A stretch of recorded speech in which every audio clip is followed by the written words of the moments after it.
1970, we sure we did live for front. Knowledge for selfish, for sure we did do the work. Auditorium to basement of all faculty of law. We did represent, stand tall anywhere we go. We work hard and we shine, commitment, dedication.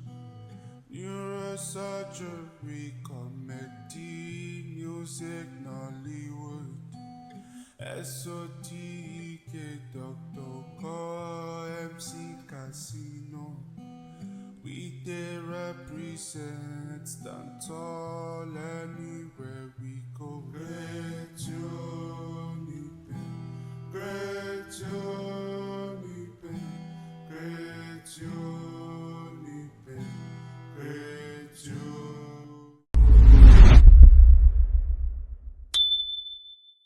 Welcome to another episode of the UNIBEN Alumni Series. I'm your host, Kevin Omokao. On today's episode, we have a musical artist, like what we were saying before we got on camera. I said he's going to tell us if it's a new artist or this is something he has been doing.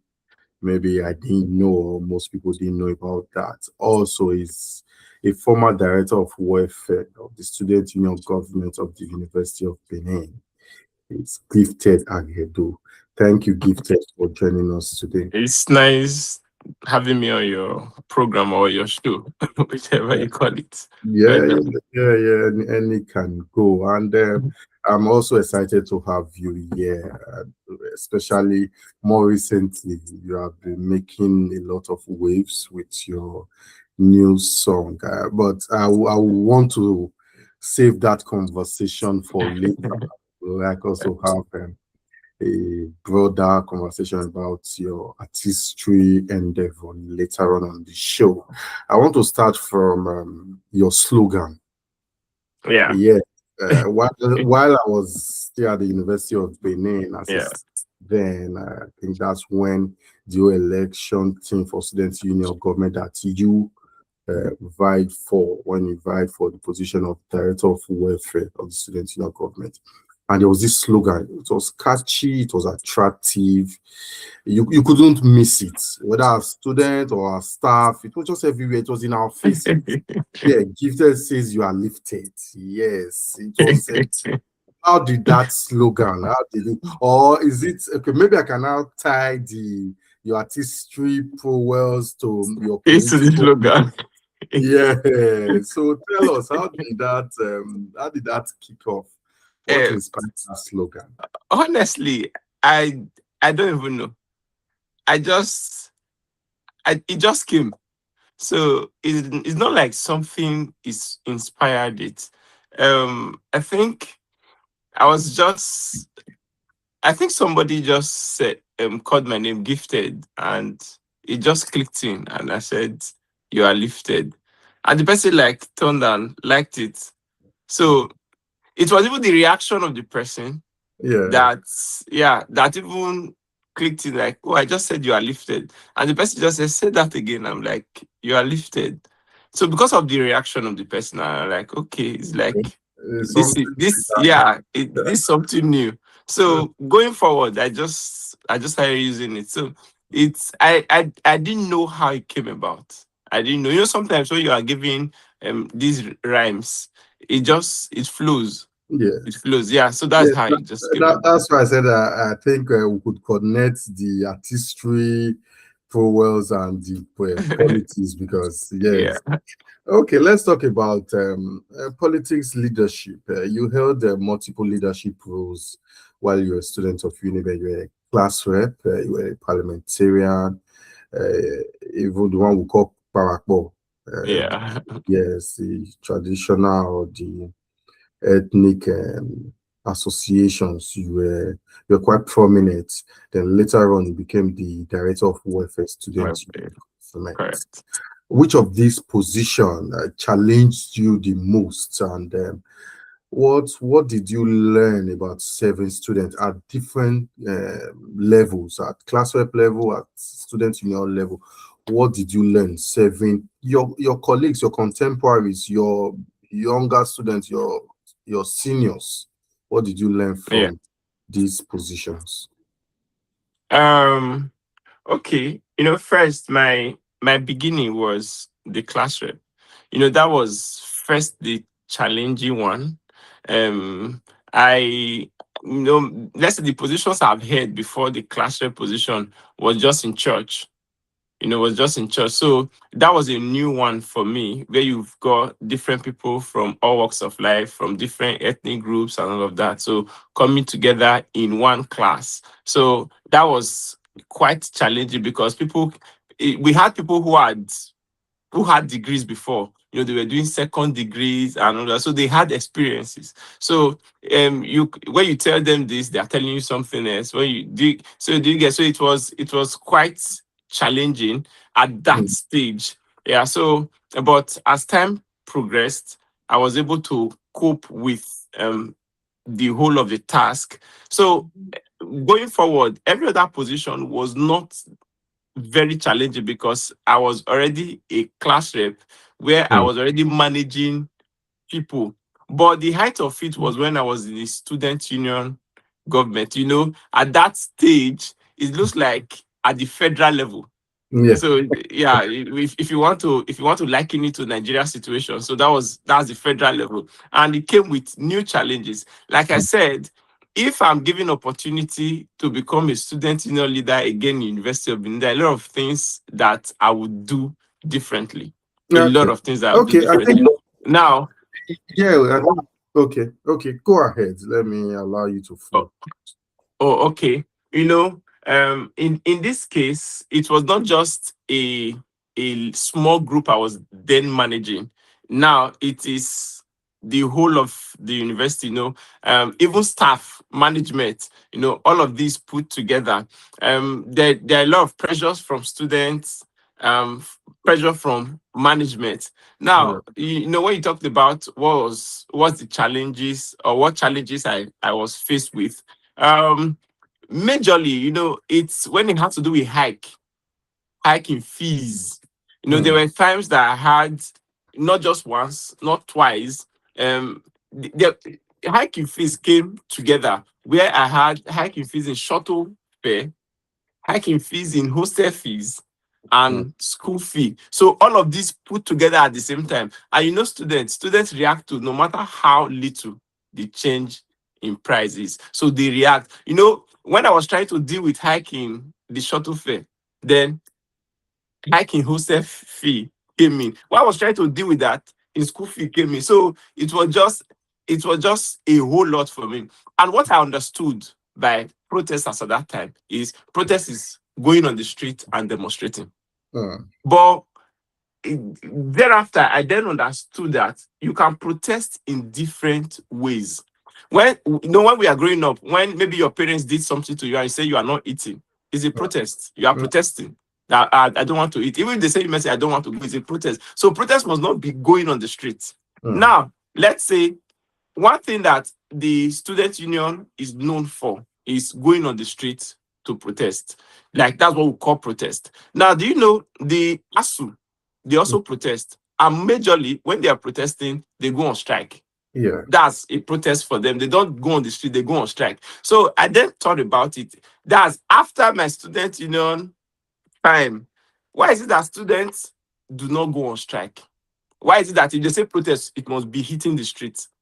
We are on the street. So we can protest in different ways. So then I looked at it and said, oh, during the military regime, Mm, everything they understand is force.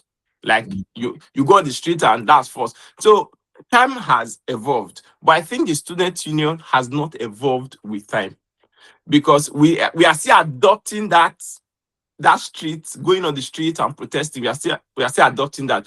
We have to adjust and look at what other ways are we going to protest. Oh, during my tenure, that was when there was school fee hike. During convocation, the then Sanusi came to the campus, and then we had convocation. The students insisted that they would go to protest. What I said, protesting, going on the streets to protest.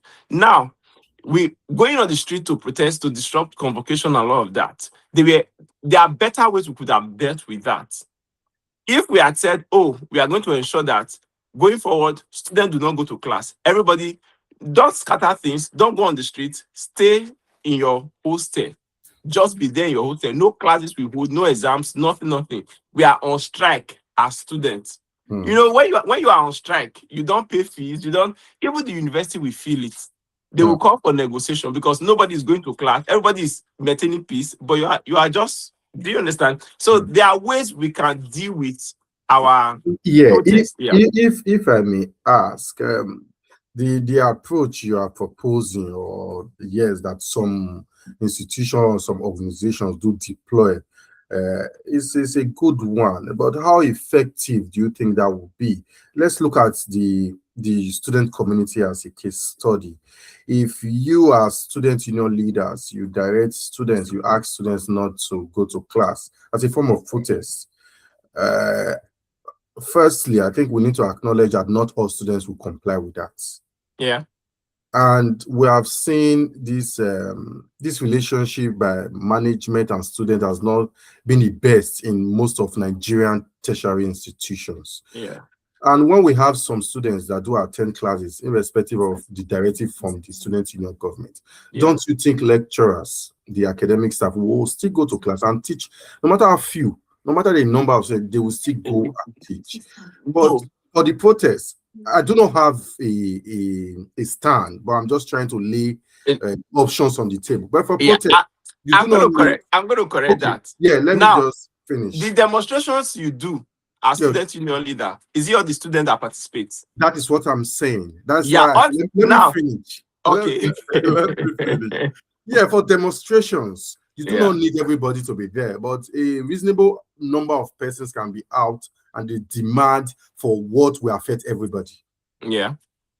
And sometimes we've gotten results by that. Other times we have not gotten results. Let's be frank. Yeah, so that's what I'm saying, that especially when you do not have hold on these students do not sign any treaty to abide by the directive of their leaders at all times. Yeah. And should I use this, that our academic leaders or the teachers most times are exploitative with such situation. When they see few numbers in class, they still go and they teach. I understand what you're saying. Now, when you're talking about protest, you should think of sustainability. You don't just say let's protest. You have to plan. You have to look at the sustainability. Number one, you should know that going on the street to demonstrate is one way to protest. And there are other ways. If you go on the street to protest, the question is this sustainable? Now look at the history of protest. If the first day you protest, the momentum is large. You have a lot of people hitting the street. The second day, it reduces. The third day, it reduces. Now you now have few people. Now, what you should know is the moment a protest starts, parents start calling their children. Hello, where are you? Don't go out to. Then the next day, parents are coming to school to take their children home. So the momentum starts reducing. I quite agree with you, and that's the fact. But however, we have seen in other climes, we have seen in other places where protests, demonstrations have led to changes. Effective No, changes. I'm not saying demonstration is completely bad. There are situations, you have to look at it. Which one will be more effective in this regard? I was talking about during that time when there was convocation. During that time when there was convocation, there were better ways we could have handled it. Now, if you say students should go on to protest, blocking the entrance. Now, you know that we had a prominent person coming. Sanusi was coming. Who was the chancellor? And you know that because of his kind of personality, for the North is like a let me use the word God. Let me use the word. Now you cannot go close to him to even touch him because like it's a threat, it's a security threat. Now imagine that student, when you are protesting, when you are demonstrating, you don't have control over students, what they do. Students can go out of control. And if they go close to him, you don't, because of protection, trying to protect him, the military can open fire. Do you understand? So these are things that you have to put into consideration. Now, I'm not saying demonstration is completely bad. We have to look at, oh, is this one sustainable? Will this achieve the goal? Now, look at in recent times, I'm sure you have been following in recent demonstrations that we have had in recent times, even after we have graduated. You realize that the management, because you are adopting one approach, the management have a solution to that approach. They know how to tackle it already because we are not dynamic. We usually go just on one approach that they have the solution to. It is very simple. What do they do? What did they do? It is simple. They shut down the school. When they shut down the school, now look at what happened. I think I will remind you this. The moment students went on protest, the management did not say anything. What did they do? They off light and water. When they shut light and water, people started going home because without light, without water, you cannot do anything on campus. So there are better ways. Don't we think that's also what I mentioned earlier, that's the exploitative ways of our leaders to handle issues? Yes, it's not about educational or tertiary institution. It is the Nigerian system. I think we've seen that with NSAS. Then I think a few years ago, we had the End Bad Governance protest. Yeah. Especially the NSAS, we all can remember in 2020. Oh, yeah. Yes, the shooting that government till now still claim that there was no shooting. But even the panel that was set up by the Lagos State government, they acknowledge that they were shooting by military officers. By military officers, I think that is the exploitative way government run away from taking responsibility for actions or for answering the demands for change. Because what Nigeria, especially Nigerian youth, fought for in 2020 is almost the same with what we are seeing today. The nonchalant and the very unprofessional way police officers they discharge their duties. We still cry about it today. We still cry about it, yeah. Yes, quite unfortunate. But I think we have dwelled so much on this. This is a very it's a very broad, broad. Yes. Yeah. Let's talk about your campaign to be director of welfare of the Student Union Government. How was that time like? How was the momentum? How was the you have been a student leader before then? Yeah. But also, when you vie for student union positions, there's alignment and realignment. You have focus from everywhere. So just run us through briefly how that period was like, and how assured or how did you know before then that you were surely going to emerge as the director of welfare? Now, during that time, that's been the most interesting moment of my life. Yeah, it's been the most interesting moment of my life because of the unconditional love I enjoyed from students. When you are talking about organic love, I understand it because I was accepted by the student. Now, I was very sure that I was going to win. Like, when I mean very sure, during the election, you have to student union election, people campaigned the die minutes of before the next day when the election will take place.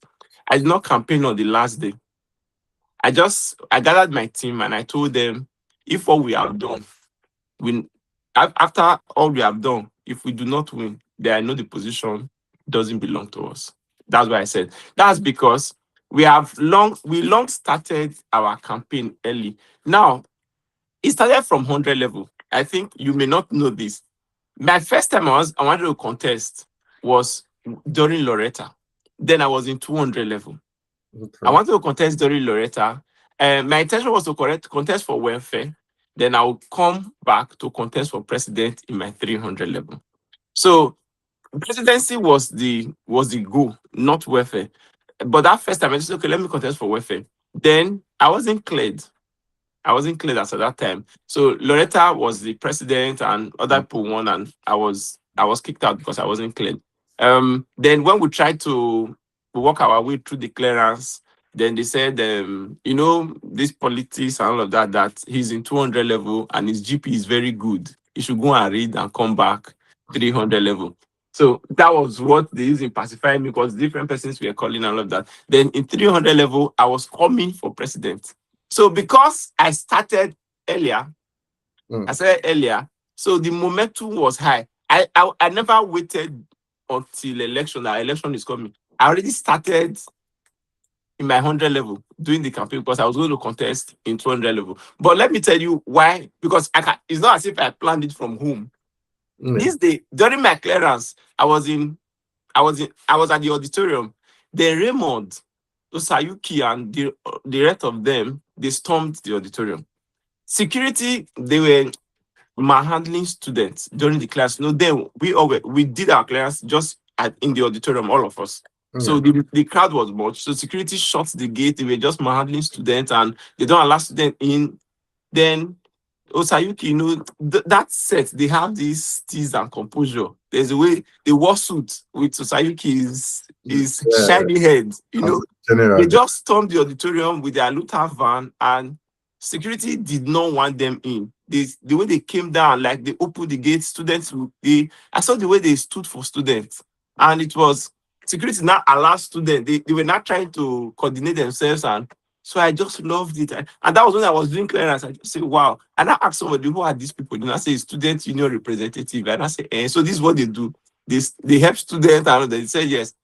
From that minute, that was the day I just had interest in it. So that day, I had the opportunity of getting timetable, because then we used to do, all the art students, social science students, we do the same courses. So the first timetable I had, there's a general course we do, philosophy and logic. Later I became computer. So on became CBT and all of that. But then it used to be part. So the timetable I had, I wrote gifted says UNIBEN is lifted. I photocopied that timetable and I shared it to everybody in that hall that day. So everybody started giving everybody. So that was how gifted. So you will know the name, but you will not know the face. You just say gifted say UNIBEN. There is this gifted. So anybody that I say gifted, I'll say you are lifted. Is that guy? That was it. That was how it spread. So whether you are whichever faculty or department you belong to, you had my timetable with you, or you had a timetable carrying gifted says UNIBEN is lifted. So when I did that, then I now moved on to printing stickers inside buses. I started it, yellow stickers. That was 2016. And I wrote, in 2016, I wrote 2016, your year of sweet 16. Gifted says you are lifted. So I posted it, all the buses. So when you get in, you see. So anywhere you turn, you see gifted. So the momentum was high that I already knew that I was going to win. I had that assurance.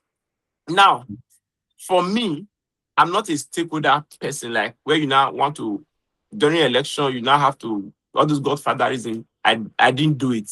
I did not do it. As a matter of fact, I don't know if I should say it here, but I will say it. The stakeholders were not for me.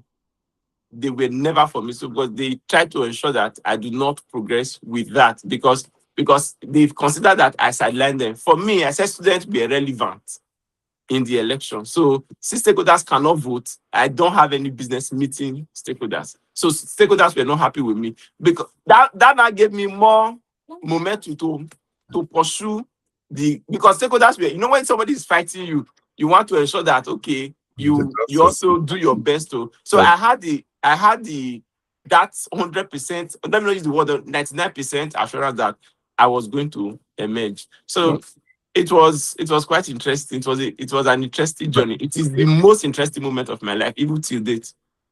Quite creative from you. The stickers and the wordings and all. Let's talk about your course, entrepreneurship. You did entrepreneurship in UNIBEN. That was, I think when you got it was relatively new. I'm not sure, because during our own time, I'm not sure there was a department. We only had it, I think, as a course in penultimate years. Yes. So what inspired you? What pushed you to study entrepreneurship in UNIBEN, especially when it was a relatively new course as at then?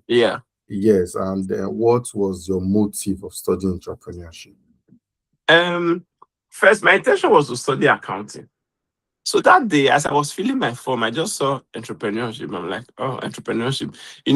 This trend, like I'm an entrepreneur. I'm an entrepreneur. So it just made sense in my ear. And I didn't pick it. No, I didn't pick it. I saw it. I did not pick it.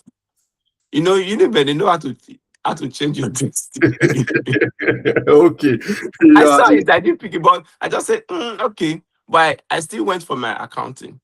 But the UNIBEN who would who would reshape you both in character and in learning felt it wise to push me to it.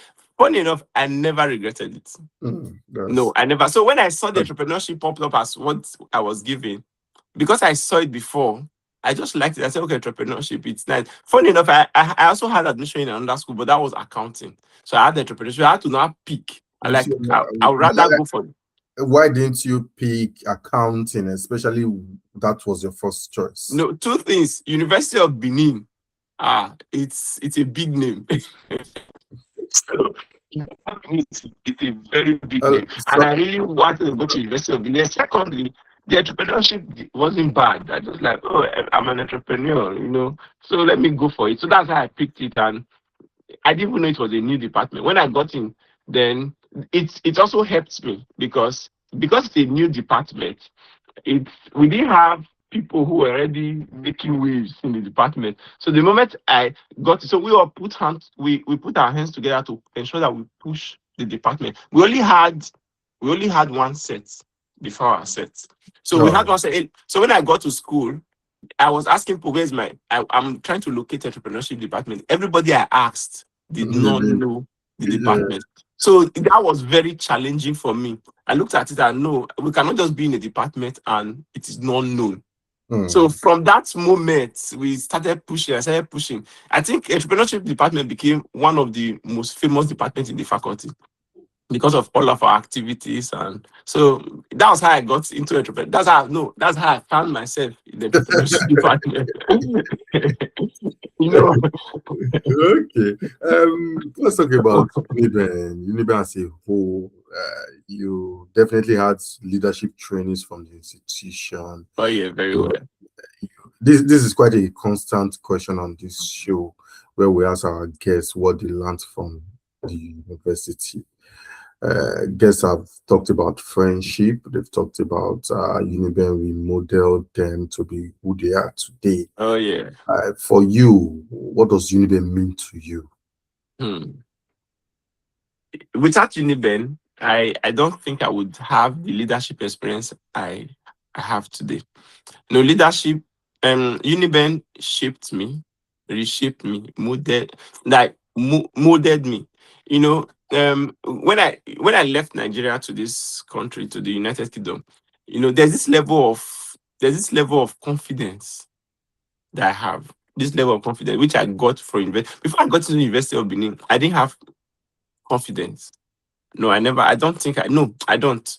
I didn't have confidence, but because of the different stages I went through, how University of Benin shaped me. It is true that you must be found worthy in both character and in not just learning alone. It gave me this level of confidence. When I got to the United Kingdom, I just a month into the United Kingdom, I was in the whole of Sunderland. Once you say gifted, everybody will scream you are lifted. So I was the NUS, that's National Union of Student Delegates representing University of Sunderland in the United Kingdom.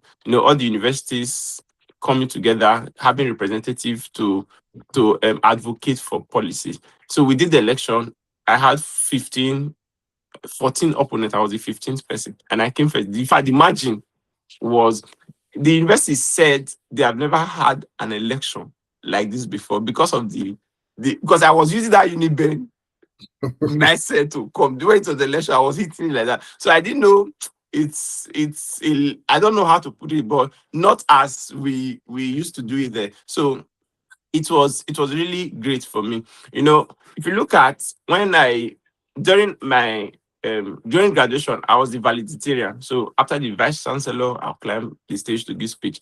If you watch my speech, you see it in my speech. I put it there, found worthy, both in character and learning. So I just picked that line from University of Benin to add to that line. And when you watch the speech, you see that Aluta spirit. The way I gave the speech, it is not. I didn't just find myself there. So University of Benin made me 100%, and I'm glad that I did not choose the university that gave me accounting.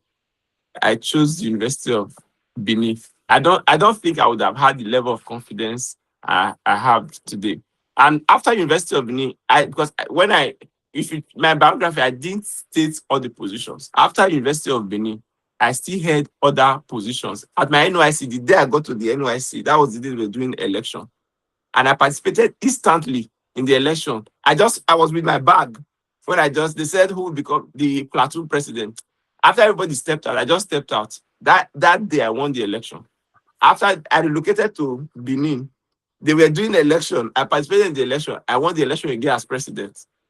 As Congo's Conference of Non-Governmental Organization, I won as director of publicity. So it has been chronological after University of Benin. So University of Benin made me who I am, and I'm very grateful. I give it up to University of Benin.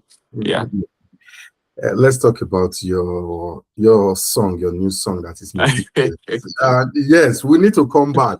Have you always been an artist? Have you always been a singer, or is something a flair you stumbled upon recently and you said you want to explore?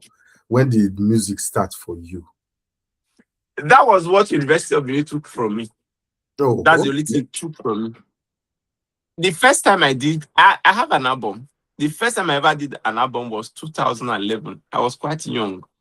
And it was 2013, 2012 to 13. I had an album then, musical album. And it was trending. I grew up, I stayed in Upper. In Upper, the way there are names you call me, I know where you knew me from. So if you call me Cornerstone, I know you are from Upper.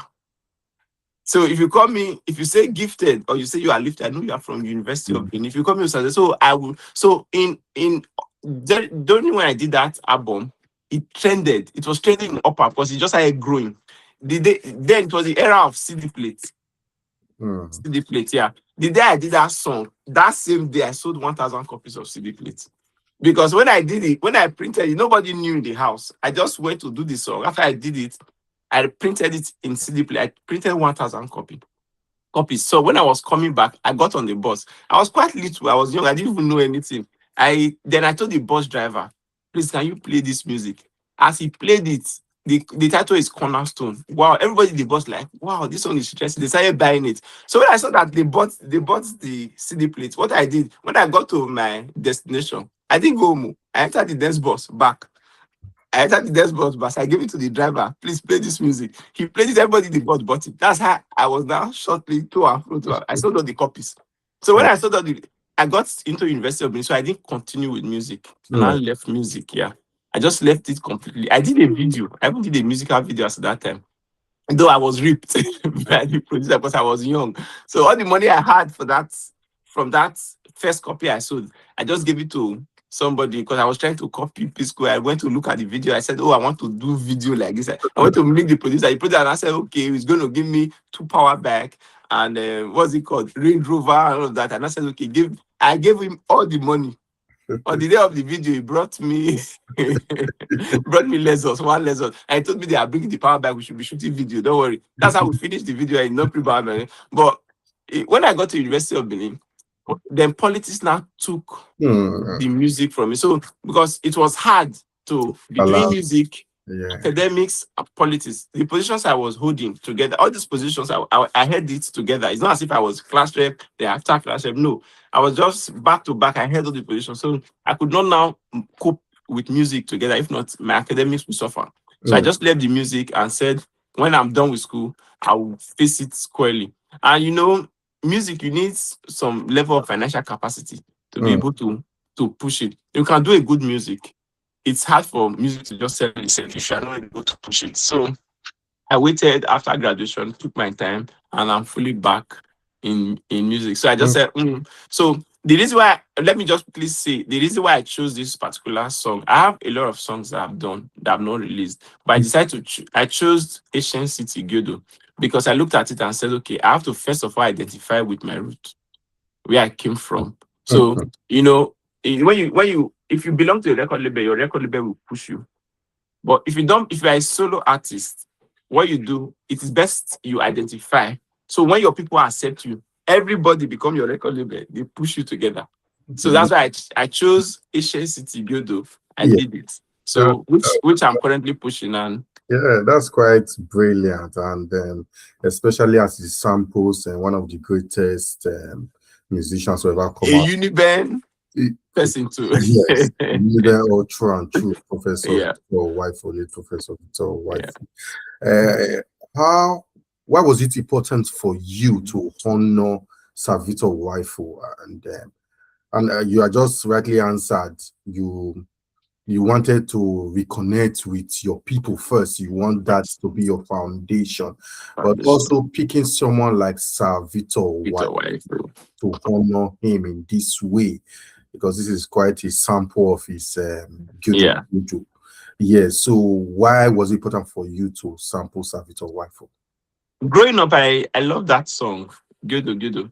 I loved it. The first person who sampled it was Lady Erosion. Yes. Lady Erosion sampled it and we danced to it. I love the song. I love how it goes. And Victor Wifo as a person, I love him very much. He's very talented. And that's the song that's that's the song I can easily relate with. So I just, the song also come with advice. It come with advice, coming from a state that we have youths who participate in, we have good youths. We also have youths who participate in ungodly activities. So I had to use that opportunity to, if you look at Emenira High, so I had to use that opportunity to, it's an advice to give words of advice. At least if you not hear the word spoken, you hear it in music. So whichever language you understand. So that's why I picked the song. I loved Victor Wifo, late Victor Wifo of blessed memory. I love this song. And it was also a way to pass a message to, if you look at, I mentioned different places. I'm sorry to Upper Sakbomba, because people are commenting and writing me to say, how can you sing a song relating to Edo State that you did not mention Upper Sakbomba? And when you are from there, when I'm from there, sometimes it is how the lyrics flows. So I would have put Upper Sakbomba, but it did not flow. Your people will pardon you. They will pardon you. Lastly, the music is gaining a lot of attractions. What's the reception like in the United Kingdom? I know we have a large Edo, if we're talking about the Edo diaspora, we have a massive base here in the United Kingdom. How is the reception like in the United Kingdom? Oh yeah, my base actually is Sunderland. So in Sunderland, Sunderland is just like a K1 campus where everybody know themselves. So that's what it is. So my base here, in fact, another family I have is Sunderland, like blacks in Sunderland. They are very, very supportive. As a matter of fact, there's hardly one event that is held in Sunderland that I'm not featured. So if there are people who knows how to sing my song word for word, it is Sunderland people. So it's their journey to push it. DJs, show promoters here are 100% into it. It looks like it's a family song. So they are very, very, very supportive. That's good. That's good to hear. Thank you very much, Gifted, for you are lifted. Like that. Thank you for being part of the show. It has been quite engaging discussing UNIBEN, discussing music with you. Thank you very much. We've come to the end of the show. Thank you so much. I've been speaking with Gifted Aghedo, a musical artist and former Director of Welfare, Student Union Government, University of Benin. Continue to subscribe to our channel. We'll bring you more exclusive interviews of UNIBEN alumni. Bye.